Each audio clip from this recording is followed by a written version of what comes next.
अस्सलाम वालेकुम दोस्तों, आप देख रहे हैं उस्मान वर्ल्ड इन्फो। उम्मीद है आप सब खैरियत से होंगे।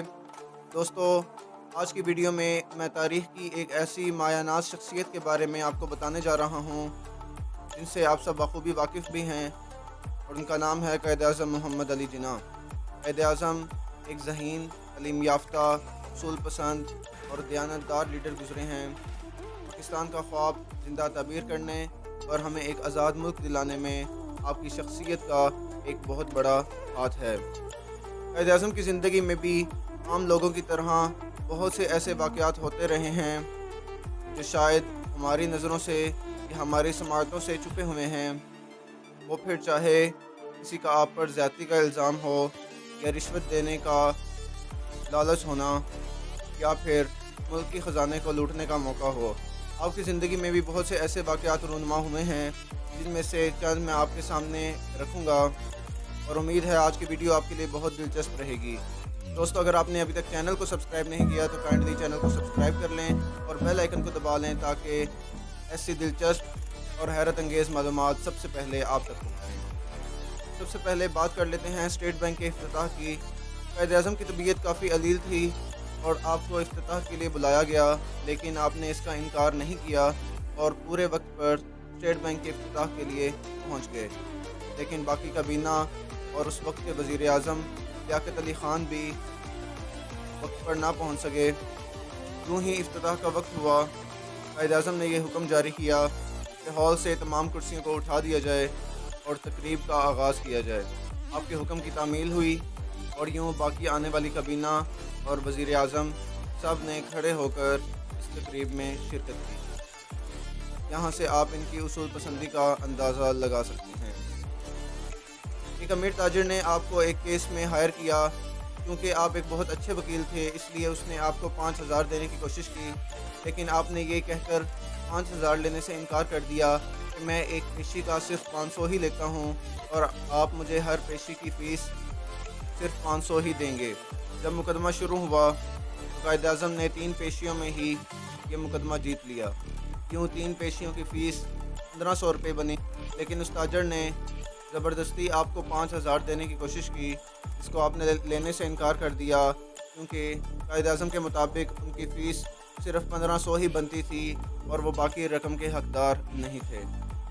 आपके मुशीर ने एक दफ़ा आपसे एक सवाल पूछा कि क़ायद-ए-आज़म, आप ट्रेन में दोनों बर्थ क्यों मुख्तस करवाते हैं या दोनों बर्थ ही क्यों ख़रीद लेते हैं? तो आपने उसे एक वाक़या सुनाया कि मैं इस वाक़े के बाद से ट्रेन की दोनों बर्थ बुक करवाता हूँ, और वो वाक़या मैं आपके साथ शेयर कर देता हूँ। क़ायद-ए-आज़म फरमाते हैं कि मैं एक दफ़ा ट्रेन से सफ़र कर रहा था और मेरी सामने वाली बर्थ पर एक इंग्लो इंडियन लड़की आकर बैठ गई। यूँ ही ट्रेन अपनी रफ़्तार में चली तो उस लड़की ने ये डिमांड की कि तुम्हारे पास जो कुछ है मेरे हवाले कर दो, वरना मैं ज़ंजीर खींचकर पुलिस को बुलाऊंगी और तुम पर ये इल्ज़ाम लगाऊंगी कि इसने मेरे साथ ज़बरदस्ती करने की कोशिश की है।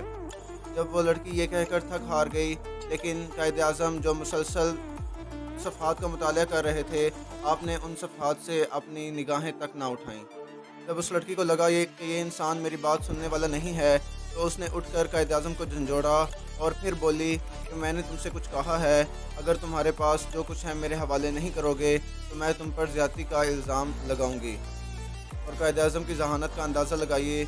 आपने इशारा किया कि मैं बहरा हूँ, सुन नहीं सकता, इसलिए तुम जो कुछ कह रही हो मुझे एक कागज़ पर लिख कर दे दो।